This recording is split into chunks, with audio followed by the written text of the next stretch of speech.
जब मेरा इमाम लिखता है कि हुसैन 3 दिन के भूखे प्यासे करबला में शहीद किए गए, तो गोया इमाम ने कहा कि वो भूखे भी थे और प्यासे भी थे। तो कितनी तारीख को पानी बंद हुआ, जरा जल्दी बोले, सलामत रहें। कितनी तारीख को? 7, 8, 9, 10। 9 तक कितने दिन बने? 3, 7, 8, 9 और फिर चौथा दिन 10। सही बोल रहा हूं ना? हिसाब ठीक है मेरा? चौथा दिन ये 10 आया, 7 को पानी बंद हुआ है, 7 को पानी बंद हुआ, 10 की सुबह है। खेमों में पानी का एक कतरा नहीं है। अल्लाह करे ये मेरी बात आपके जहनों में उतर जाए। एक बच्ची यजीद के लश्कर से निकल के आई, छोटी सी, हुसैन के खेमे में। सैयदा ज़ैनब ने बच्ची को देखा, बुलाया, बेटी इधर आओ। बच्ची करीब आई, कहा क्या बात है? कहा कौन हो तुम हमारे काफिले में तो नहीं हो ना? तो बच्ची ने कहा वो जो सामने वाला खेमा है ना, वो हमारा है। कहा तुम्हारे बाप कौन है? कहा मेरे बाप को हुर कहा जाता है। हुर वो हैं जिन्होंने हुसैन पे पानी बंद किया है, हुर वो हैं जिन्होंने हुसैन का रास्ता रोका है। उनकी बच्ची 10 की सुबह में आ जा रही है। सैयदा ज़ैनब ने बुलाया, बुला करके कहा बेटी तब तो हमारी मेहमान बन गई हो। हमारे खानदान का उसूल ये है कि हमारे घर पे जो मेहमान आया करते हैं वो कभी खाली नहीं लुटाए जाते हैं। ए बेटी आज मजबूरी है, हमारे घर पे पानी का एक कतरा भी नहीं है। अगर होता तो तुझे पिला दिया जाता, अगर रोटी होती, एक लुकमा भी होता बेटी पहले तुझे दिया जाता। लेकिन आज अफसोस ये है कि हमारे खेमों में न पानी है न रोटी है जिससे तेरी मेहमान नवाजी की जाए। ये बेटी कभी वक्त मिल जाए तो मदीने आ जाना, वहां हम तेरी मेहमान नवाजी करके दिखा देंगे। अल्लाह अकबर। इतने में हुसैन की सकीना सामने से गुजरी है, आपके कानों में 2-2 बालियां थी। सैयदा ज़ैनब ने इशारा करके कहा था ज़ैनब सकीना जरा इधर तो आओ। कहा क्या बात है फूफी? कहा बेटी हमारे घर पे मेहमान बन के आई है, हमारे घर पे आज देने के लिए कुछ नहीं है। अगर तेरी इजाजत हो तेरे कान की एक बाली से निकाल के दे दो। अल्लाह अकबर। अली का घर भी क्या घर है कि उस घर का हर एक बच्चा जिसे देखो वही शेरे खुदा मालूम होता है। हजरत सकीना ने कहा था फूफी जी निकाल लीजिए। कहा बेटी तेरे कान का जेवर है, क्या तू इजाजत देती है? तब सैयदा सकीना ने कहा था फूफी जान हमें जेवर से ज्यादा मदीने वाले मुस्तफा के घर से प्यार है। हमारा जेवर चला जाए हैरत नहीं है। अगर मेहमान दरवाजे से खाली चला गया दुनिया क्या कहेगी? तभी मैंने कहा था खुद तो खाते नहीं औरों को खिला देते हैं, ऐसे होते हैं मोहम्मद के घराने। नारे तकबीर, नारे रिसालत, जिक्रे इमाम हुसैन हजरत अल्लामा मुफ्ती हम्माद रजा साहब क़िबला माशाअल्लाह। बहुत अच्छे, वाह। अल्लाह अकबर। तवज्जो है। बेटी किसकी है? हुर की। हुर कौन है? जिन्होंने पानी बंद किया। आ गई सैयदा के घर, तो आपने खाली नहीं भेजा, आपने खाली नहीं भेजा है, बल्कि अपनी बच्ची की बालियां उतार के कानों में डाली। और बच्ची जब वापस गई ना तो हजरत हुर ने देखा बेटी के कान में तो कुछ नहीं था। अब ये बालियां किधर से आ गई? बच्ची से पूछा बेटी ये कहां से लाई हो? बच्ची कहने लगी बाबा मैं सामने वाले खेमे में गई थी। तो कहा फिर? कहा उन्होंने ये बालियां दी कह के हमारे घर से कोई खाली नहीं जाता है। तो वो कहते हैं शायद तुमने बताया नहीं होगा कि तुम बेटी किसकी हो। का पहला सवाल ही ये किया गया था कि बेटी किसकी हो, मैंने बता दिया था मैं हुर की बेटी हूं। जब इतनी बात सुनी का बेटी जानते हुए तेरे साथ ये किया? बच्ची कहती अब्बा जी अभी तूने जाना ही क्या है। का उसमें जिस खातून से मैं जाके मिली जिसे ज़ैनब कहते, जब उसने सीने से लगाया कहते अब्बा आज तक मुझे माँ के कलेजे से लग के वो ठंडक नहीं मिली है जो अली की बेटी के कलेजे से लग के सुकून मिल गया था। कहा कि उसके सीने से लगकर इतना सुकून मिला। हजरत हुर घुटनों पे आ जाते हैं। बच्ची ने कहा था अब्बा जी एक बात बताऊं। कहा क्या? कहा अब्बा मैंने उस खेमे के चक्कर लगाए हैं, मैंने उस खेमे में सकीना को देखा है अब्बा, उसके होठ सूख गए थे, पानी उनके खेमे में नहीं है, रोटी उनके खेमे में नहीं है। बाबा क्या बात है, हम तो नहर के मालिक बन के बैठे हैं, बड़ी बड़ी दौलत है हमारे पास है, क्या उस घर के बच्चों को हम पानी नहीं दे सकते? उस घर के बच्चे प्यासे हैं। हजरत हुर की आंख में आंसू आए। कहा बेटी तूने क्या देखा है? कहा अब्बा जी मैं एक पालने के पास से गुजरी, चैमा आकाश कर लेटा हुआ है, उसके बाजू में सकीना बैठी थी, वो झूला झुला के कहती थी हुसैन सब कहती थी असगर सब्र कर, थोड़ी देर में पानी आ जाएगा, कुछ देर में पानी मिल जाएगा। कहा अब्बा जी मैंने देखा है कि वो जो 6 माह का बच्चा था आज उसकी गर्दन एक तरफ हो गई है, आज प्यास की वजह से उसकी गर्दन लटक गई है, वो मुड़ के बहन को भी नहीं देख रहा है। अब्बा बात क्या है, हम उन्हें पानी क्यों नहीं दे सकते हैं? हजरत हुर की चीख निकल जाती है। कहते बेटी एक बात तो बता दे, जरा सच बता, अगर मैं जाऊंगा तो माफी मिलेगी कि नहीं मिलेगी? अगर मैं गया मेरा गुनाह बख्शा जाएगा कि नहीं? हजरत हुर की बेटी ने कहा था अब्बा जो मैंने देखा है वो तूने नहीं देखा है, वो इतने सखी हैं, इतने सखी हैं अब्बा, तुझे जाने में देर लगेगी, उन्हें माफ करने में देर नहीं लगेगी। अल्लाह अकबर। ये अली के घर की सखावत, ये उनके घर की शान है। फिर मेरा इमाम जब खुतबा देने आया ना तो एक एक जुमला हुर के दिल के पार हो गया, क्योंकि बेटी का बयान ही हुर के दिल में जगह बना चुका था। अब हुसैन के जुमले अब उस पे मोहर का काम कर रहे थे। मेरे इमाम ने कहा जिसे जन्नत चाहिए मेरे हाथ में हाथ देते। खुदा की कसम ये जुमले हुर के दिल में घर कर गए और दौड़ के आके कहने लगे हुसैन माफी मिलेगी? मेरे इमाम ने फरमाया नाम क्या है? कहा मेरी माँ ने मेरा नाम हुर रखा है। कहा इसका माना क्या है? कहा आजाद। फरमाया जा हुसैन तुझे जहन्नम से आजाद करता है, हुसैन तुझे जहन्नम से आजाद करता है। उतरे नहीं, घोड़े पे बैठे हुसैन। माफी तो मिल गई, अब कफारे का भी मौका दे। क्या करना? का तेरे नाम पे जान देनी है, इजाजत दे, मैं जाना चाहता हूं। मेरे इमाम ने कहा हुर जाओगे? कहा हाँ। फरमाया जाओ फिर खुदा हाफिज। हुर जब मैदान करबला में आए, अमर इब्ने साद, भाई मैं अगर आफाक भाई के साथ रहता हूँ, तौफीक भाई के साथ रहता हूँ, तौसीफ साहब के साथ रहता हूँ, अल्लामा इस्माइल साहब के साथ रहता हूँ, मैं इन तमाम को अगर इनके साथ रहता हूँ तो मुझे मालूम होगा कौन कितने पानी में। भाई अपने साथ रहने वाले को सब जानते कौन कितने पानी में है ना, सब जानते हैं कि किसका वजूद कितना है। अमर इब्ने साद जानता था, एक मुद्दत हो गई थी हुर को उसके लश्कर में, उसे पता था हुर में ताकत कितनी है, कितने सिपाहियों का मुकाबला कर सकता है। हुर ने अमर इब्ने साद ने हुर के मुकाबले के लिए उनसे 7 गुना ज्यादा सिपाही भेजे। कितने? लगे तो नहीं है ना अभी असद भाई को भी सुनना, कितने गुना? 7 गुना ज्यादा ताकतवर सिपाही भेजे। हुर की तलवार उठी, बिजलियों की तरह उठी और टुकड़े करके डाल दिए। अमर इब्ने साद ने कहा हुर तुझे क्या लग गया भाई, कल तक तो ये ताकत नहीं थी और अब ये जुर्रत के अपने से 7 गुना ज्यादा ताकतवर लोग टुकड़े करके डाल दिए। मुस्कुरा के कहा कल तक यजीद के टुकड़ों पे पलता था, अब हुसैन की ठोकरों से उठ के आ रहा हूं। कहा तुमने जाना नहीं, कल तक मैं तेरे बाप के टुकड़ों पे, तेरे आका के टुकड़ों पे पलता रहा, अब उसकी ठोकर से उठ के आया हूं कि जिसके दर से जमाना खा रखा है। तभी तो मेरा इमाम कहता है कौन देता है देने को मुंह चाहिए, देने वाला है सच्चा हमारा। अल्लाह अकबर। अमर इब्ने साद ने कहा रुको भाई, बात समझ में आ गई, ये अली के लाल से मिल गए हैं, अब आसानी से नहीं मारा जाएगा। का फिर ऐसा करो दूर से हमला करो, तीर तलवार मारो, बर्छियां मारो, करीब मत जाना वरना टुकड़े करके डाल देगा, वरना टुकड़े करके डाल देगा।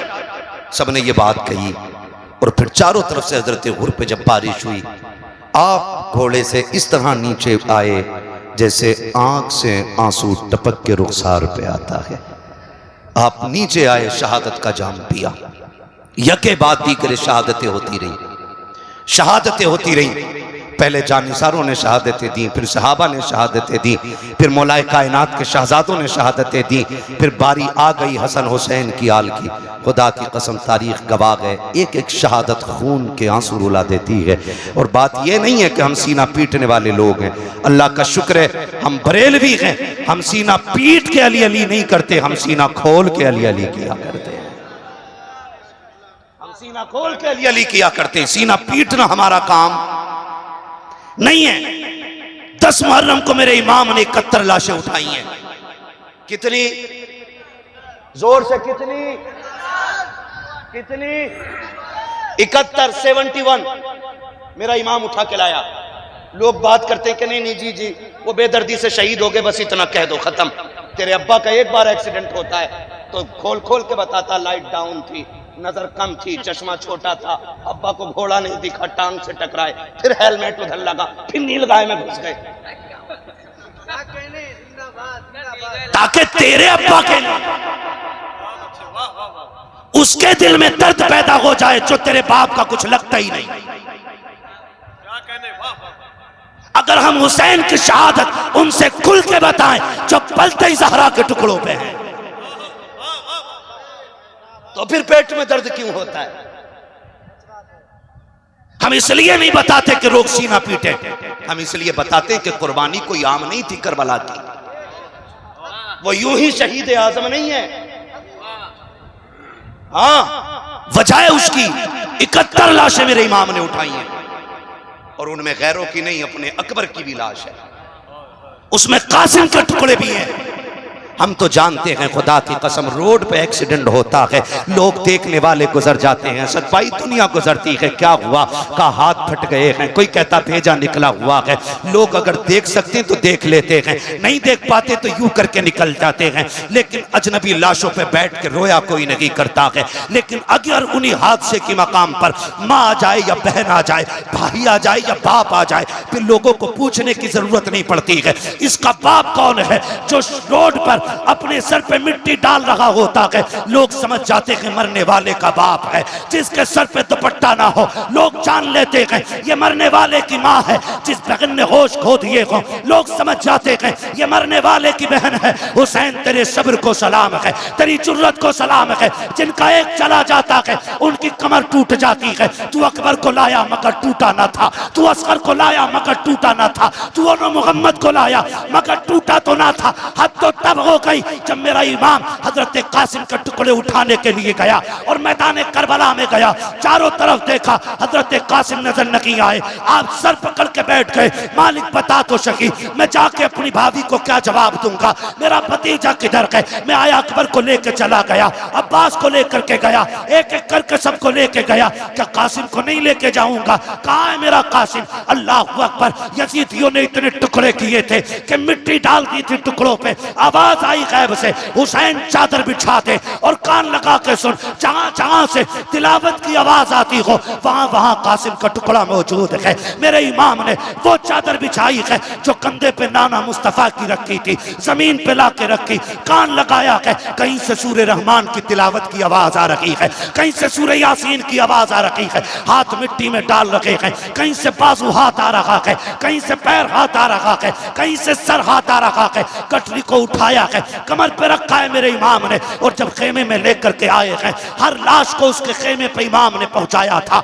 लेकिन जब कासिम को लेकर के आए हैं, उनके खेमे में लेकर के नहीं गए, बल्कि उनकी लाश को लेकर के उम्मे फरमा को नहीं बताया, बल्कि अपने खेमे में ला के रखा। सैयदा सकीना आ जाती है, बाबा जी भैया कहाँ है? कहा बेटी जाओ जाकर के बड़ी अम्मी को खबर कर दो कि चचा ने बुलाया है। सैयदा ज़ैनब, सैयदा सकीना गई है, बड़ी अम्मी जान आपको बाबा बुला रहे हैं। हजरत ज़ैनब आई है, बैठ जाती है। इमाम मेरे इमाम ने कहा था भाभी पूछोगी नहीं कासिम कहाँ है? अल्लाह अकबर, देखो तो सही अली के घर का सब्र देखिए। खुदा की कसम कटरी को देख के कहा था उम्मे फरमा ने कि यही तो मेरे कासिम की लाश है। कहा तुम्हें कैसे पता? कहा माँ को पूछने की जरूरत नहीं पड़ती, खुशबू बता देती है बेटे जहां हुआ करते हैं। नारे तकबीर, नारे रिसालत, जिक्रे अहले बैत। है तवज्जो सारे लोगों की, खुदा सलामत रखे सारे लोगों को। जब गठरी खुली सबसे ऊपर सर रखा था, हजरत उम्मे फरवा ने ना बाल नहीं नोचे थे, गरेबान चाक नहीं किया था, बल्कि वो सर जो गठरी में सबसे ऊपर रखा हुआ था उसको चूमा और फिर सजदे में गिर के कहती, मालिक तेरा शुक्र है तूने उम्मे फरवा की कुर्बानी कबूल फरमा ली है। ये जुर्रत, ये शुजाअत उनके घर की है। 71 लाशें मेरे इमाम ने उठाई हैं। आज तो मुझे हैरत होती है यार, 10 मुहर्रम के नाम पे क्या क्या ना हुआ, कौन कौन से तमाशे और कौन कौन से मेले नहीं हुए, जिनको पर्दे का वकार देने के लिए नबी की बेटी ने मुख्तसर सी जिंदगी में मुकम्मल किताब दे दी। आज उन्हीं की बेटों की कुर्बानी के दिन में हमारी बेटियां बेपर्दा हो गई। मैं पूछना चाहता हूं एक एक नौजवान से, मुझे इससे मतलब नहीं है कि आप ताजिया किस तरह बना रहे हो, मगर मैं इतना कहूंगा, आज हमारे ताजिए रोज़े हुसैन का नक्शा कम और मंदिर ज्यादा होते, हाँ उनमें टोटल मंदिर का नक्शा होता है, वरना जिस तरह जो नक्शा बनना था किसने बनाया बताओ, कितने लोग बना रहे। और फिर हद हो गई यार, हद हो गई। जो साल भर बेटी घर से नहीं निकली वो ताजिए में धागे बांधने निकल गई, और हम इसे दीन कह रहे हैं। मुझे बताओ, अगर रोज़े हुसैन का नक्शा ही क्यों ना हो, बताओ रोज़े हुसैन का नक्शा ज्यादा है या हुसैन ज्यादा है? बोलो बोलो तो सही, नक्शा ज्यादा है कि हुसैन? और जोर से, इतनी जोर से बोलो कि गाफिलों के कानों के पर्दे फट जाएं और उन्हें पता चल जाए कि दीन क्या है। बताओ रोज़े का नक्शा ज्यादा है कि हुसैन ज्यादा है? उलमा गवाह है ना, मेरी कौम साफ कह रही है कि नक्शे से ज्यादा वकार मेरे हुसैन का है। क्लियर है ना? कोई शक? बड़े बड़े उलमा बैठे हुए हैं, ये सब मेरे सर के ताज हैं। पूरी जिम्मेदारी के साथ कह रहा हूं, 1 लाख नक्शे उनके रोजे के बना लो, मैं एक बाल हुसैन के सर का लेके आ जाऊंगा। 1 लाख नक्शे मिलकर के भी हुसैन के एक बाल की बराबरी नहीं कर सकते। फिर वो ताज़िए जिन्होंने इस्लाम का नक्शा ही बदल डाला। मैं उन बेवकूफ कायदीन की बात नहीं कर रहा हूं जो पढ़ते कुछ हो रहे हैं और समझते कुछ हो रहे हैं और फिर गुमराही के लिए भी फतावे रज़विया का हवाला देते हैं।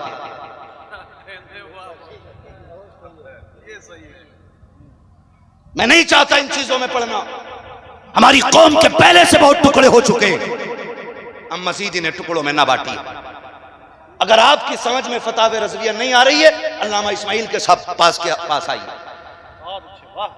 हमारे इन उलमा के पास आइए, इनके बाल सफेद हो गए कुरान पढ़ते पढ़ाते।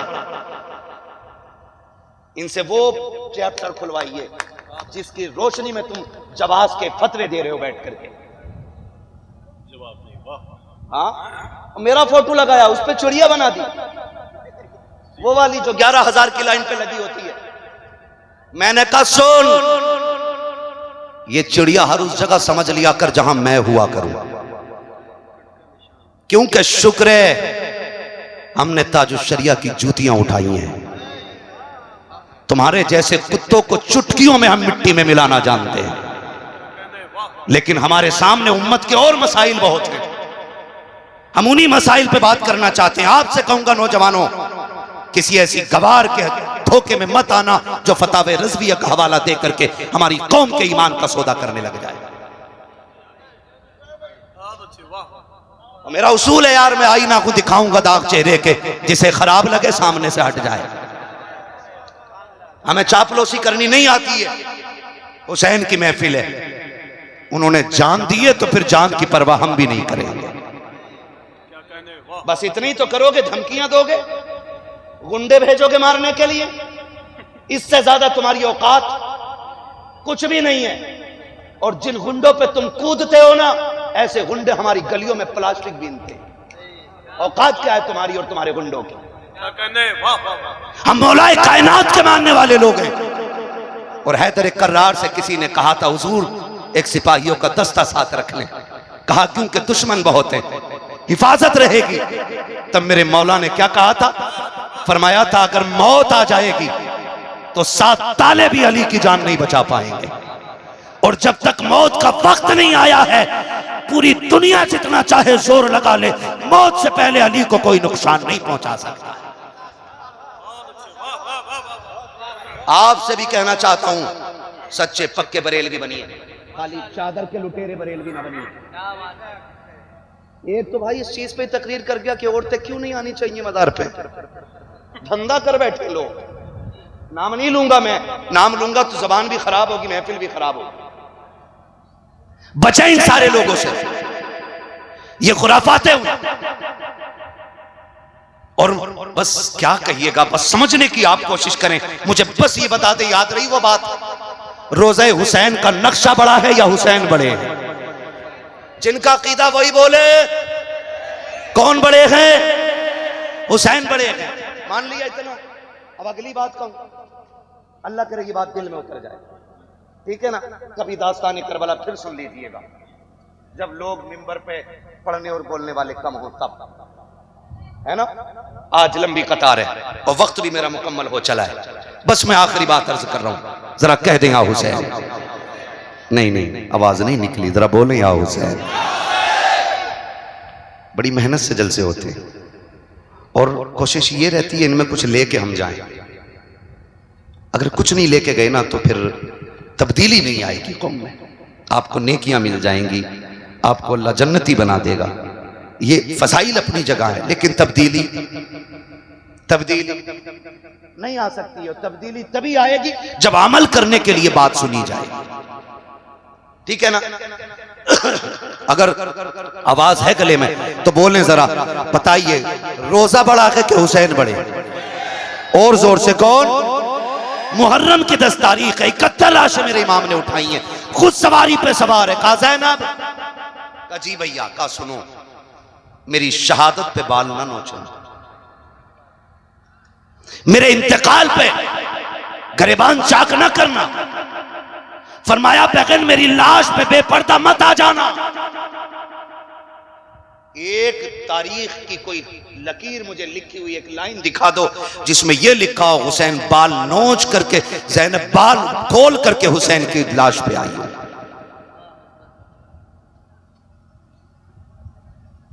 एक मोतबर किताब में लिखा हुआ दिखा दो।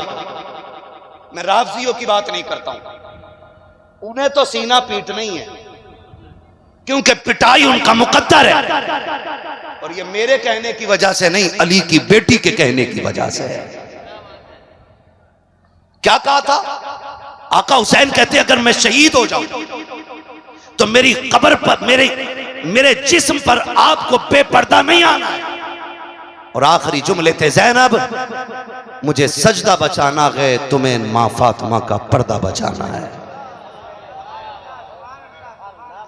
मैं सजदा बचाने जा रहा हूं, तुम्हें पर्दा बचाना है। मेरा इमाम मक्तल में गया, तारीख गवाह है, इमाम शहीद हो गए हैं, लाशों पे घोड़े दौड़ गए हैं, लेकिन किसी ने सैयदा ज़ैनब को बेपर्दा नहीं देखा है। हाथ जोड़ के कहता हूं बहनों के भाइयों से, बेटियों के बापों से, क्या डूबने के लिए इतना ही कम है कि दिसंबर के अंदर 5 मुस्लिम बच्चियां गैर मुस्लिमों के साथ होटल में पकड़ी गई हैं? क्या ये मर जाने के लिए कम है? कोसी जैसे शहर के अंदर पर्दा बोलने वाली बेटी गैर मुस्लिम के साथ चली गई है, क्या यह डूबने के लिए काफी नहीं है? रामपुर जैसे शहर के अंदर एक मुस्लिम बच्ची ने सैकड़ों मुस्लिम बच्चियां गैर मुस्लिम बच्चों के हवाले की है, क्या मरने के लिए यह काफी नहीं है? क्या डूब मरने के लिए इतना नहीं है? हम किस दिन संभलेंगे? कभी डोरी के नाम पे बेटियां निकाली, कभी ताजिए के नाम पे बेटियों को बेपर्दा किया। कौन सा मुंह सैयदा ज़ैनब को दिखाओगे? तुम्हें खुदा का वास्ता, अगर ज़ैनब हुसैन जैसे भाई के जिस्म पे बेपर्दा नहीं आती तो बेटियों को इन ताजियों पे जाने की इजाजत किसने दी है? ताकि बांधने की इजाजत किसने दी है? सुनो, तुम्हें ज़ैनब का वास्ता है, तुम्हें फातिमा का वास्ता है, जाके बेटियों से कह देना, ए बेटी हुसैन वाली वो नहीं होती है जो ताजियों पे धागे बांधती है, हुसैन वाली वो होती है जो सरों पे दुपट्टे बांधा करती है। जवाब नहीं मुफ्ती साहब। इस किरदार को आम करो, आम करो। तुम्हारे यहाँ की औरतें मस्जिद में नमाज पढ़ती हैं? क्या कहने? एक टाइम की भी नहीं जाती है? अरे जाती नहीं औरतें मस्जिद में, जुमा पढ़ने भी नहीं जाती। सही बताओ,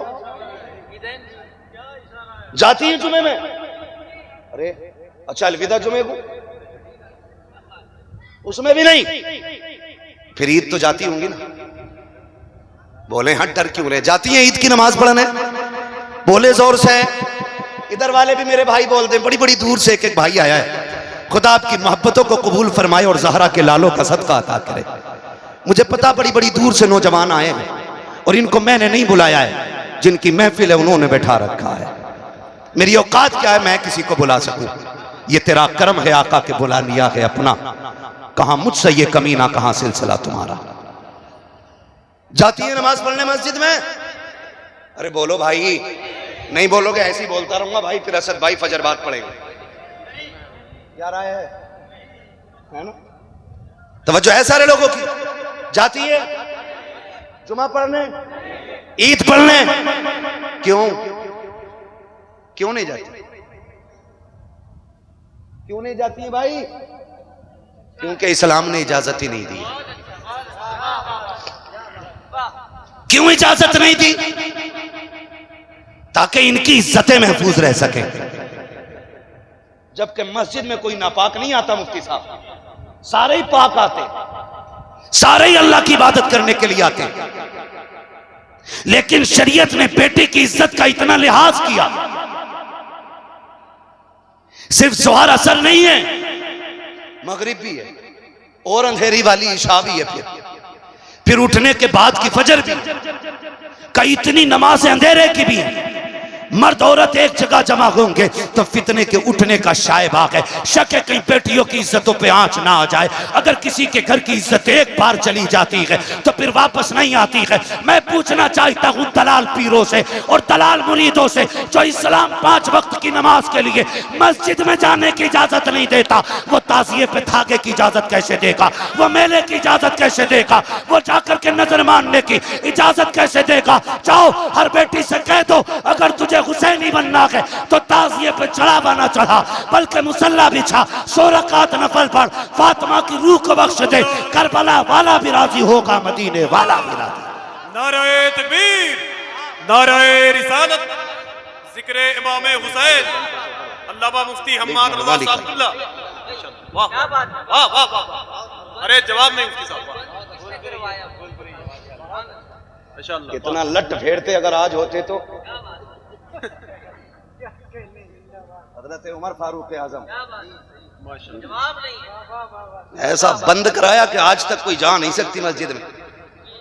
एक उमर ने दुनिया की मस्जिद में जाने वाली औरतों का एक बार कह के जाना बंद कर दिया और सारे पीर मिलकर के अपनी मुरीदाएं नहीं रोक पा रहे। ये अच्छा है, कारी साहब लोगों को माशाल्लाह, क्या बात है, वाह वाह वाह। कारी साहब लोगों को समझना चाहिए, समझना चाहिए सबको। ये दीन नहीं है।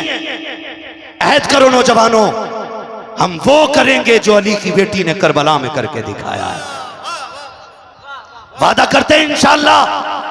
जाके बेटियों को बता दो, हुसैन तेरी न्याज पे ऐसी न्याज से राजी नहीं होंगे जो मेले में जाके की जाएगी, जो ताजिए के आगे खड़े होके की जाएगी चौक में जाकर के। सुन, हुसैन को राजी करना है तो फिर तिलावत की आदि हो जा। पूछना चाहता हूँ एक एक बेटी से, जाओ बताओ तो सही पर्दा किसे कहते हैं। मैंने बड़े बड़े पर्दों वाली बेटियां देखी हैं, बड़े मैंने उसूल के घराने देखे हैं। अगर एक बेटे का इंतकाल हो जाता है तो माँ के दुपट्टे का पता नहीं होता है, बहन के कपड़ों का ख्याल नहीं होता है। मगर ज़ैनब तेरे हौसले को सलाम है, शरीयत की पाबंदी को सलाम है। तूने खातूने जन्नत की बेटी होने का हक अदा किया है। ओनो मोहम्मद के लाश पर घोड़े दौड़ते रखे लेकिन पर्दा नहीं छूटा है। सगे भाई की लाश पर घोड़े दौड़ गए लेकिन पर्दा नहीं छूटा। खानदान की लाशों को घोड़ों तले रौंद दिया गया लेकिन पर्दा नहीं छूटा। और अगली बात करने लगा हूं, जब खेमों को लूटा जा रहा था तब अली की बेटी मगरिब की नमाज पढ़ रही थी। जब खेमे जलाए जा रहे थे तब ईशा की नमाज पढ़ रही थी। कोई अली की बेटी ने बता दिया, हम दुनिया के लिए नहीं, हम तो खुदा के लिए दुनिया में तशरीफ लाए। यही हर घर का निजाम होना चाहिए। अल्लाह वरना फिर कोई मतलब नहीं रह जाता। अगर तेरी बेटी मेकअप करके ताजिए के आगे खड़ी है तो कोई मतलब नहीं है तेरे सबील का, कोई मतलब नहीं है तेरे इंतजाम का। बड़ी कुर्बानियां लगी हैं तब दीन यहां तक पहुंचा है, बड़ी कुर्बानियां लगी हैं। पर्दा देखो, खुदा की कसम अगर मैं पर्दे की बात करूं ना, एक रिवायत मैंने पढ़ी है लेकिन मैं इसको इसलिए कम बयान करता हूं कि पता नहीं ये मोतबर है कि गैर मोतबर है, क्योंकि अमर इब्ने साद से यजीद ने कहा था, इब्ने ज़ाद ने कहा था अमर इब्ने साद से कि यार चलो सर तो काट लिए, फतह भी कर ली और जीत भी गए हम, लेकिन एक बात बताओगे? कहा क्या? कहा तुमने इतने छोटे छोटे सर काटे, क्या तुम में से किसी को भी पूरी जंग में एक बार भी रोना नहीं आया? ये इब्ने ज़ाद ने अमर इब्ने साद से कहा। तवज्जो है सारे लोगों को? इब्ने ज़ाद ने कहा कि तुम जो सर काट लाए हो, अच्छी बात है, जंग हो गई, हम जीत गए। उस कुत्ते के लफ्ज ये थे कि अल्लाह ने अमीरुल मोमिनीन को फतह अता फरमाई और बागियों को अल्लाह ने शिकस्त फाश दी, मगर ये तो बताओ क्या तुम्हें पूरी जंग में किसी पे तरस नहीं आया? या अमर इब्ने साद जैसा कुत्ता कह रहा है, इब्ने ज़ाद जैसा। अब अमर इब्ने साद का जवाब सुनो। उसने कहा एक बार तो मुझे भी रोना आ गया था। कहा कब? तवज्जो है भाई, मैं इन लोगों के हुक्म पे आगे चल रहा हूं वरना मेरा वक्त मुकम्मल हो गया, ठीक है ना? क्या कहा कि एक बार तो मुझे भी रोना आया। कहा कब? कहा जब हुसैन घोड़े से नीचे आए और आपका घोड़ा वापस खेमे में पलटा, जीन खाली थी। हुसैन जब नीचे आए किसी में जुर्रत नहीं थी, कोई अली के बेटे के पास चला जाता। उसने कहा मैंने 42 फौजियों को भेजा था, सर काट के लाओ। कहा जब अली के बेटे ने यूं सर घुमाया तो सारे तलवार छोड़ के आ गए थे। कहता उसी बीच में जब घोड़ा पलटा और घोड़े की जीन हुसैन की सकीना ने खाली देखी, कहा उसने खेमे से निकल के मक्तल की तरफ देखा, हुसैन कायदे में बैठे थे करबला के मैदान में। कहा तब हुसैन की सकीना दौड़ के आई। कहता पैदा करने वाले की कसम, पर्दा बहुत अहम था हुसैन के घर का कि वो 7 साल की सकीना भी इस तरह आ रही थी कि मैंने उसके चेहरे की एक झलक भी नहीं देखी थी। ये वो कह रहा है अमर इब्ने साद, ये कह रहा है मैंने एक झलक उसके चेहरे की नहीं देखी। का 7 साल की बेटी का पर्दा ऐसा था। का सुन रोना कब आया? का जब बेटी आई हुसैन की गोद में बैठी और बाप के चेहरे का लहू साफ करने लगी। मेरे इमाम बेटी से प्यार कर रहे, बेटी बाप से प्यार कर रही है। कब मैं सामने खड़ा था तो हुसैन ने एक दहाड़ मारी और एक मर्दाना आवाज में कहा था कुत्तो अपनी नजरें फेर लो, मैं अपनी पर्दे वाली बेटी से मुलाकात कर रहा।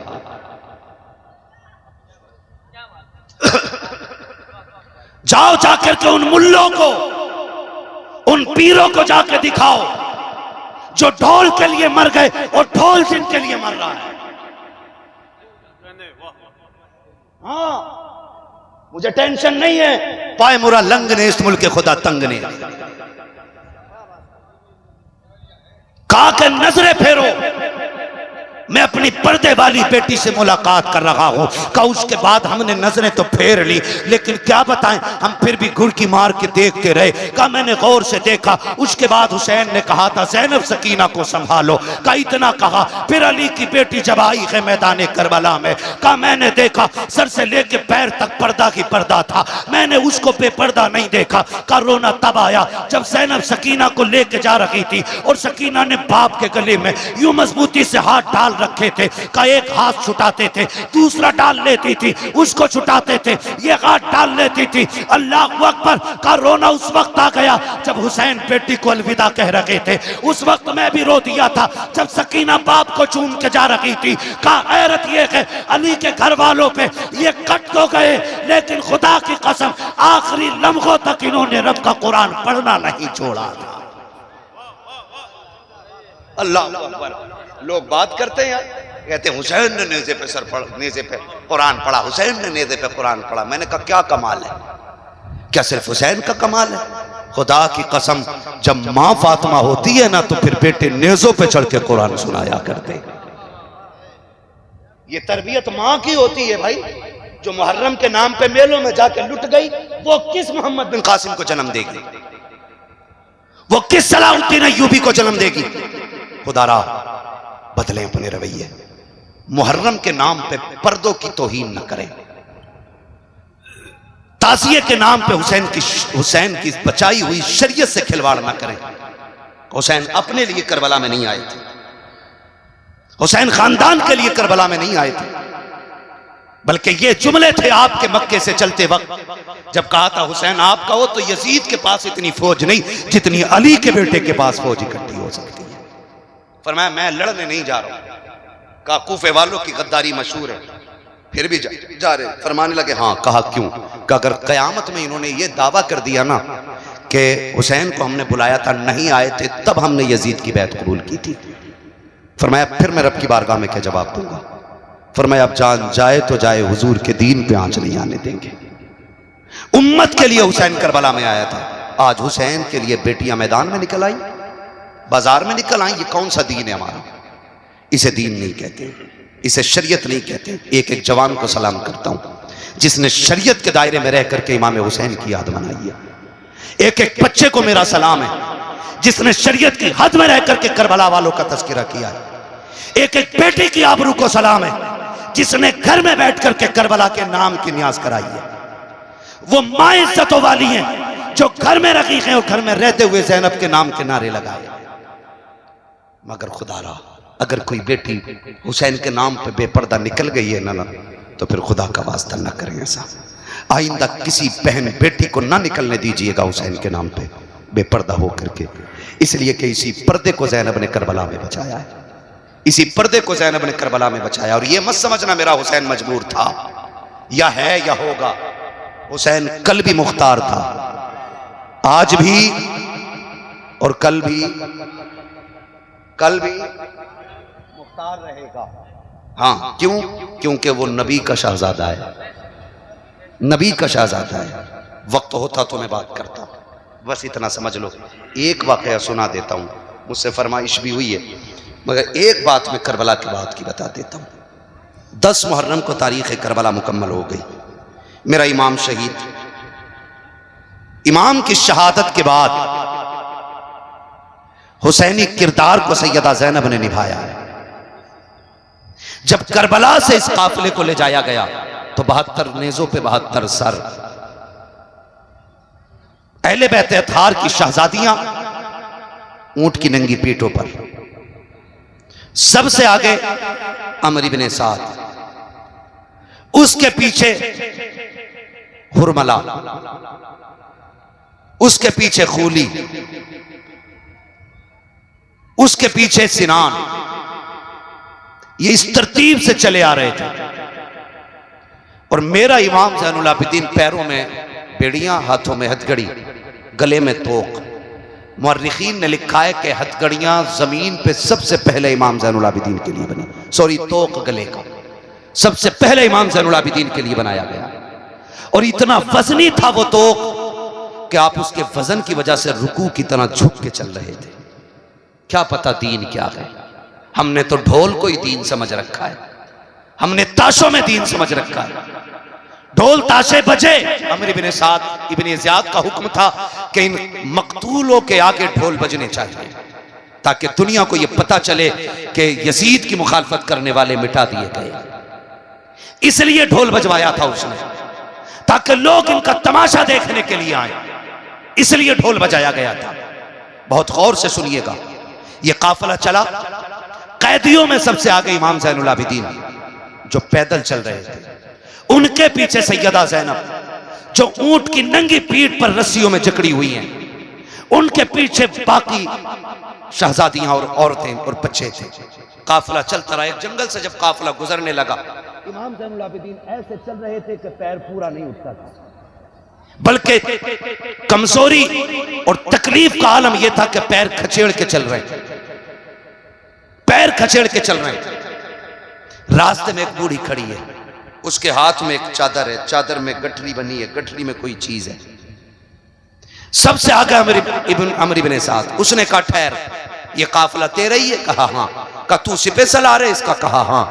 का मेहरबानी कर एक बात बता, क्या तेरे इतने बड़े लश्कर में कोई तबीब है? तबीब मीन समझते? डॉक्टर, कोई तबीब है? तो अमर इब्न साद ने मजाक बनाने के तौर पे इमाम ज़ैनुल आबिदीन की तरफ देखा और देख के कहने लगा मेरे पास तो नहीं है, इससे पूछ ले, ये जो कैदी आ रहा है ना, हो सकता है ये तबीब हो। वो मजाक के तौर पे कह रहा है। बूढ़ी आगे बढ़ी और जाके इमाम सज्जाद से कहती है क्या तू तबीब है? मेरे इमाम ने मुस्कुरा के अमर इब्न साद का चेहरा देखा और फरमाने लगे मां मैं भी तबीब, मेरा घर भी तबीब, मेरा घराना भी तबीब होगा है। तू मर्ज बता। कहा मेरा बेटा बीमार है, चल के जरा देख ले। फरमाने लगे अम्मा आज हम इनके कैदी हैं, इनसे इजाजत ले ले तो हम चले। जब इतनी बात कही तो वो दौड़ करके अमर इब्न साद के पास गई कि ये तेरा कैदी है? कहा हाँ। कहा मेहरबानी कर चाबी दे दे, इसे मैं लेके जाना चाहती हूँ। उसने कहा क्या देगी? माँ ने अपनी झोली खोली, कहा सुन ये 7 बेटियों का जेवर है, 7 बेटियों का जेवर लेके आ गई हूँ। 7 बेटी है, 1 बेटा है, बेटा मौत के करीब है, बहनों ने सारा जेवर दे दिया था और कहा था अम्मी तबीब लेके आना ताकि भाई को कुछ ना हो सके। कहा ये कह के 7 बेटियों ने सारा जेवर दे दिया। कहा ले ये सारा जेवर ले ले, हमें तबीब दे दे। उसने सारा जेवर लिया क्योंकि वो थे की दौलत के कुत्ते। और जब चाबी देने लगा उसने कहा सज्जाद अगर हमारी बात मान ली होती तो इस चाबी के मोहताज नहीं होते। मेरे इमाम ने जलाल में कहा था तुम्हें क्या लगता है हम तुम्हारी चाबी के मोहताज हैं? कहा चल के दिखाओ। फरमाया चाबी रख अपने पास। आपने गुस्से में जैसी पैरों की तरफ देखा है, नजर पड़ते की बेड़ियां टूट के पानी की तरह बहना शुरू कर देती, बेड़ियां टूट जाती हैं। फरमाया संभाल अपनी चाबियां, हथकड़ी भी टूट गई और गले का तोक भी पानी की तरह बह गया। कहा मां चल तेरा बेटा देखना है, तेरा बेटा देखना है। गए, अभी घर थोड़ा सा दूर रह गया था, घर थोड़ा सा दूर रह गया था। बेटी ने दरवाजे पे खड़े होकर कहा अम्मी अब तबीब की जरूरत नहीं रही है, भाई खत्म हो गया है, अब डॉक्टर को वापस भेज दे। बूढ़ी कहने लगी तबीब तेरी मेहरबानी, तू थक के आया, चल के आया, जा वापस चला जा। बेटा ही नहीं रहा तो अब तू किसे देखेगा? इमाम सज्जाद कहते अम्मी इजाजत दे तो मैं तेरे घर तक आ जाऊं। कहा बेटे मैं देखती रह गई हूं, तुझसे पूरा कदम नहीं रखा जा रहा है, तेरा एक एक कदम कीमती है, क्या करेगा आकर के? वापस चला जा। कहते अम्मा तो मेहमानों से ऐसा रवैया नहीं दिखाया जाता है, दरवाजे से मेहमान नहीं लुटाए जाते हैं, माँ इजाजत दे ना अंदर आने की। इमाम सज्जाद अंदर आए हैं, क्या देखते हैं 7 बहनें हैं चारों तरफ बैठी हुई हैं। इमाम ज़ैनुल आबिदीन भी जाके खड़े हो जाते हैं। जब बेटियों को रोते हुए देखा आपकी आंख में आंसू आ गए। एक बच्ची ने कहा था भाई हमारा गया कि तू क्यों रो रहा है? इमाम ज़ैनुल आबिदीन ने कहा था तुम्हारे आंसू देख के मुझे मदीने वाली सुगरा की याद आ गई है, मुझे अकबर की बहन याद आ गई है, उसकी याद ने रुला दिया है। कहा जा आगे बढ़े हैं और आगे बढ़ करके उस नौजवान की चादर हटाई है। फरमाया था सुन भाई बहनों को रुलाया नहीं करते हैं, उठ जा और बहनों को तसल्ली दे। इतना कहना था मुर्दा भाई उठ के बैठ जाता है। कहते अम्मा ले तेरा बेटा जिंदा हो गया है। उसके बाद पूछते हैं बता जेवर कितना था? का 7 बेटियों का जेवर था। का जा जितना सोना चाहिए उतनी मिट्टी लेके आ जा। पूरी दौड़ के गई है, दामन में मिट्टी भर लाई है। मेरे इमाम ने हाथ लगाया, का देख क्या है अल्लाह ने सारी मिट्टी को सोना बना दिया है, मिट्टी सोना बन गई है। कहते अम्मा अब बेटा भी मिल गया है, सोना भी मिल गया है, अब तो जाने की इजाजत दे दे। बूढ़ी कदमों पे गिर जाती है, कहती है शहजादे ये तो नहीं जानती हूँ तू किस माँ का लाल है, किस घराने से ताल्लुक रखता है, कौन सी शाने लेकर के तू चल रहा है, लेकिन इतना तो बता के जाना पड़ेगा। कहा क्या कि वो नेजों पे सर किसके थे, वो कटे हुए सर किसके थे? मेरे इमाम ने कहा था वो सब मेरे खानदान के सर हैं। कहा अच्छा का सबसे आगे सर किसका था? का मेरे बाप का सर है। उसके पीछे सर किसका? का चचा अब्बास का सर है। का वो सर किसका था? का अकबर का सर था। का वो सर किसका था? का कासिम का सर था। एक एक सर को बताते रखे। बूढ़ी ने कहा बेटे एक बात बता दे, तू मुझे बतागा कि नहीं? का माँ पूछ तो सकी। का तूने मेरा एक जिंदा कर दिया है, अपने 72 जिंदा क्यों नहीं कर सका है?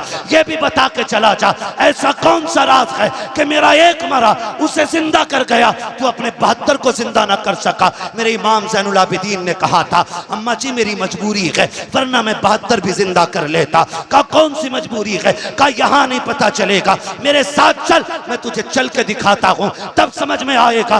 बूढ़ी आई है, उस जगह पे आए हैं जहाँ नेज़े पे मेरे इमाम का सर रखा हुआ है, और पीठ के पीछे आकर के पीछे की साइड में इमाम ज़ैनुल आबिदीन खड़े हुए हैं, और खड़े होकर कहते हैं, अब्बा जी जरा रुख इधर कीजिए। यहाँ तक लिखा है, इतना कहना था सरे हुसैन बेटे की तरफ घूम जाता है। गाजी अब्बास के सर, अल्लाह अकबर, सारे सर नेज़ों पे है। इमाम ज़ैनुल आबिदीन कहते हैं, अब्बा जी अब वो कुरान सुनाइए जो पूरा सफर बेटे को सुनाते रखे हैं। इतना कहना था, लबे हुसैन हिलने लग जाते हैं। सूरे रहमान की तिलावत शुरू होती है। जब चंद आयतों की तिलावत हो गई, मेरे इमाम ने बूढ़ी से कहा था, अम्मा अब कुछ समझ में आया कि नहीं? कहा बेटे अब भी नहीं समझी। कहा देखती नहीं है, मेरा बाप नेज़े पे है लेकिन कुरान पढ़ रहा है। बात यह है, जिंदा वो किए जाते हैं जो मर जाया करते हैं, जो पहले से जिंदा होते हैं वो जिंदा नहीं किए जाते। पर कत्ले हुसैन असल में मर गए अजीज है, इस्लाम जिंदा होता है हर करबला के बाद। पूरे काफिले को लेकर के सैयदा ज़ैनब मदीने तक लेके आई, और मदीना शरीफ जब आ गया ना, सैयदा ज़ैनब ने रुख किया फिर करबला की तरफ, कहा सज्जाद जरा करीब आओ। इमाम ज़ैनुल आबिदीन को करीब खड़ा किया और रुख करके करबला की तरफ कहती, हुसैन गवाह रहना, मैंने तेरा बेटा खैरियत से मदीने तक पहुंचा दिया है, मदीने तक पहुंचा दिया। कहा सज्जाद ज़ैनब की ड्यूटी पूरी हुई, अब जाओ घर। इसीलिए मैं कहता हूं बचा के कूफे से आबिद को लेके आई है, कमर में बारे इमामत उठा के लाई है, अली की बेटी को झुककर सलाम करी सलाम, तेरी अमानतें घर तक बचा के लाई है, तेरी अमानतें घर तक बचा के लाई है। फरमाया गया इन्नल्लाहा मअस्साबिरीन, अल्लाह सब्र करने वालों के साथ है, सब्र करने वालों के साथ है। अपनों को माफ़ करने का हौसला रखे, अपनों की खताओं को बख्शना सीखे। अपना दिल तोड़ दे तो सीने से लगाने की ज़रूरत रखिएगा। एक दूसरे से दुश्मनी निभाने का वक्त नहीं है, एक दूसरे मुसलमान भाई को सीने से लगाने का वक्त है। अब हवाएं हमारे खिलाफ हो गई हैं, दुश्मन ताक में है। अब हुजूर की उम्मत को होश के नाखून लेने की ज़रूरत है। मैं जितने नौजवान बैठे सबसे कहूँगा, खुदारा तालीम हासिल करें, इल्म हासिल करें, पढ़ें, और इतना पढ़ें कि तुम्हारे कलम, तुम्हारी जेब का कलम तुम्हारी ताकत का एहसास दिला दे, ताकि तुम्हें कोर्ट में खड़े होकर के, कचहरियों में जाकर के किसी के आके दौलत फेंक करके उसके जूते उठाने ना पड़े। इतने काबिल बन जाइए कि लोग तुम्हारे कलम से घबराने लग जाएं। और नौजवानों, अमीर होना बड़ा बात नहीं है, पैसे वाला होना बड़ी बात नहीं है, कोठियों वाला होना बड़ी बात नहीं है। बड़ी बात यह है कि आप इल्म वाले बन जाइएगा, इल्म वाले बन जाइएगा। मैं अगर पूछ लूँ ना, इस हजारों के मजमे में कितने नौजवान IAS की तैयारी कर रहे हैं, कितने IPS की तैयारी कर रहे हैं, या कितनों ने IAS फाइनल कर लिया है, कितनों ने IPS कर लिया है, मुश्किल से 1% बंदे खड़े नहीं हो सकते। क्या राय तौफीक भाई, सही है ना? 1% हमारे नौजवान इस लायक नहीं है कि किसी पोस्ट वाले बंदे के आगे खड़े होकर बात कर सके। रोना इस बात का नहीं है कि तुम्हारी हुकूमत नहीं है, रोना इस बात का नहीं है कि तुम सत्ता में नहीं हो, रोना इस बात का नहीं है कि पावर तुम्हारे पास नहीं है, रोना इस बात का है कि तुम में काबिल कोई नहीं है। हम वो मोहताज हैं कि जो एक वक्त के लुकमे को भी बिना भीख मांगे नहीं खा सकते। बदलें अपने रवैये। जो भाई कमा रहे हैं वो अहद करके उठे कि अपने भाई को ना मैं इतना मजबूत बनाऊंगा कि जहां खड़ा हो जाएगा कौम की आवाज बनता हुआ नजर आएगा। हर भाई वादा करे जिसे अल्लाह ने दौलत दी है। और मुझे तो हैरत होती है, जलसे आपके इलाके में सबसे ज्यादा होते और सितम भी आपके इलाके में सबसे ज्यादा होते, और सुधरते भी फिर भी नहीं। हाँ, फिर भी नहीं सुधरते। घर तुम्हारे तोड़े जाएं, दीवारें तुम्हारी फोड़ी जाएं, जेलों में तुम्हें डाला जाए, फिर भी अकल नहीं आती है। जो ठोकर खा के ना संभले वो कैसा मोमिन है? मोमिन वो है, फरमाया गया मोमिन कभी एक बिल से दोबारा नहीं डसा जाता है। अगर ठोकर लग गई है तो तैयारी करो और इतने काबिल बनो कि भीख मांग के कुर्सी ना मिले, बल्कि तुम्हारी काबिलियत गरेबान पकड़ के हक छीनने की ताकत रखती है। बनोगे इतना काबिल इंशाअल्लाह? कैसे बनोगे? 3 बजे तक मोबाइल चला के, पबजी खेल के, हर तीसरे महीने में जलसे करके, वाह वाह वाह वाह वाह वाह वाह, बन गया आईएएस? एक जलसा सुनो, उसका असर कम से कम 10 साल रहना चाहिए। अपनी नस्लों को तैयार करो। हम गोली चलाने वाले लोग नहीं, हम बम मारने वाले लोग नहीं, हम किरदार वाले लोग हैं। हम किरदार वाले लोग हैं। खड़े हों, कमजोरों की आवाज बने। इतनी काबिलियत और इतनी पावर आप खुद तालीम हासिल करके हासिल कर लें, ताकि आप दबाए ना जाएं, बल्कि किसी दबे हुए को आप उठाने की ताकत रखने लग जाएं। करेंगे इंशाअल्लाह? वादा करते हैं इंशाअल्लाह? अच्छा, मैं एक मजार बनवा रहा हूं आपके इलाके में, चंदा दे दोगे? दोगे चंदा भाई? कितने लोग दे देंगे चंदा? जरा बता दें हाथ उठा के। बस इतने लोग मोहब्बत करते हैं हमसे। हाँ, अपने ही बनवा लूं, जब कौम नहीं मान रही तो क्या कर? समझ गए मेरी बात? पढ़िए और आगे बढ़िए। और भाई, आपका नाम क्या रहा? सोनू भाई। खुदा आपकी नस्लों को आबाद रखे, ज़हरा के लालों का सदका आपको अता करे। एक बस अर्ज मेरी आपसे, ये गांव आपका है ना? गांव आपका है ना? क्या नाम है इस गांव का? दुल्हापुर पहाड़ी। दुल्हापुर पहाड़ी। जमीन तो सारी हमवार है। चलो खैर, जैसे भी रही होगी, बाद में खोद के बराबर कर ली होगी। तो सोनू भाई है ना, आपसे मेरी इतनी गुजारिश है, आपने आज ज़हरा के लालों के जिक्र की महफिल सजाइए। खुदा करे ये हर साल आप सजाएं। और ये हर एक का मुकद्दर नहीं होता, नसीब वालों के घर ज़हरा के लाल की महफिल सजती है। लेकिन अगली बात जो मैं कहने जा रहा हूं, आप अपने पूरे गांव पे नजर रखिए। मुझे लगता है अल्लाह ने आपको बहुत दौलत दी है, वरना इतने बड़े बड़े शुअरा इतनी आसानी से नहीं आया करते। हाँ, इतनी आसानी से नहीं आएंगे। आपको अल्लाह ने नवाजा है। एक बात मेरी छोटी से मान लीजिए, छोटी सी। आप आज ये ऐलान कर देना कि मेरे गांव में जो सबसे ज्यादा टॉप आएगा ना तालीम में, जो पूरे गांव को टॉप करेगा, कह दीजिएगा अपनी तरफ से कोई भी एक इनाम उसके लिए रखिए। और सिर्फ इनाम नहीं, इनाम में यह नहीं उसे मोबाइल दे दें आप, जो पढ़ रहा वो बिल्कुल ना पढ़े। वो चीज दीजिए जो उसके पढ़ने में काम आए। और यह भी कोशिश कीजिए, बंदा गरीब है ना तो ऐलान करना, मैं फातिमा के लालों के सदक़े में पूरे साल की फीस उस बच्चे की दूंगा जो पढ़ने में अच्छा होगा, खर्चे में कमजोर होगा। क्या राय है आपकी? कर दूं मैं ये ऐलान? है? खड़े हो जरा, एक बंदा महफिल से नारा लगा दे। कोई बंदा लगाए नारा।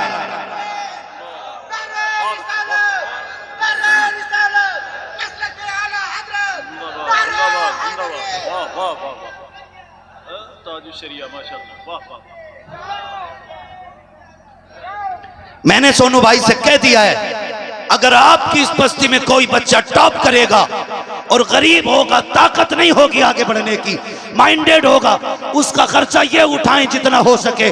खुदा की कसम खा के कहता हूं, जलसा एक दिन सजा के, जिस दिन ये MBBS बन करके मेडिकल लाइन में जाकर के कुर्सी पे बैठ के कहेगा, लोगों 6 दिन दवाइयां पैसे लेकर दी जाएगी, एक दिन दवाई ज़हरा के लालों के नाम पे फ्री लुटाई जाएगी। दवाइयां ये देगा, अल्लाह बरकतें आपके खाते में अता फरमाता रहे। मैं उसे सेठिया नहीं मानता जो मुंबई से गाड़ी ला के गाँव में चला के दिखाता है। वहां भंगार का मालिक हो, यहां भी भंगारी लगे। मेरी नजर में सेठ वो है जिसे अल्लाह ने दौलत दी है तो वो समझे ये सिर्फ मेरे लिए नहीं, हुजूर की गरीब उम्मत का भी इसमें हिस्सा रखा गया है। अब नौजवानों तुम्हें पढ़ना है, कोई ये उज्र ना करे मैं पढ़ना चाहता था, पैसे नहीं थी, मेहनत कर, गांव को टॉप कर और अच्छी डिग्री लेके आ। कामयाबी के लिए हुसैन का गुलाम तेरी मदद के लिए तैयार बैठ गया है। करेंगे इंशाअल्लाह। और फिर हिम्मत हारने की जरूरत नहीं है आपको। आपके हौसले के लिए मैं ये बात कह दूं, मेरे इमाम ने कहा था, आता है फकीरों पे उन्हें प्यार कुछ ऐसा, खुद भीख दें और खुद कहें मंगते का भला हो। मंगता तो है मंगता, कोई शागों में दिखा दो जिसको मेरे सरकार से टुकड़ा ना मिला। करेंगे इंशाअल्लाह। अल्लाह ताला हमारी इस महफिल को अपनी बारगाह में कबूल फरमाए, सबको ज़हरा के लालों का सदका अता फरमाए। और ये महफिल सजी है, इसमें जो भी बातें कही गई हैं अल्लाह तमाम उम्मत मुस्लिमा को उस पर अमल करने की तौफीक अता फरमाए। अब रहने दीजिए मेरे भाई, प्लीज़ मेहरबानी करें, 1.5 घंटे से ऊपर हो गया है, 1.5 घंटे से ऊपर हो गया। नहीं, बस मैं आखिरी बात मेरी सुन लें कि मेरे भाई ने शजरे को कहा था, मुझे नहीं मालूम वो कहाँ से आया था, कितनी दूर से आया था। वो कह गया बोले शजरा पढ़ दिया जाए। मैं इतना थक गया हूँ कि 2 शजरों की मेहनत लग गई है इसमें तकरीबन। हाँ ठीक है ना ऑपरेटर साहब, अब आप ई को ऐसा करो जैसे असद भाई के नंबर पे करो, मैं भी तुम्हें गा के दिखाऊं। है ऑपरेटर साहब जिंदा? ठीक है मेरे भाई।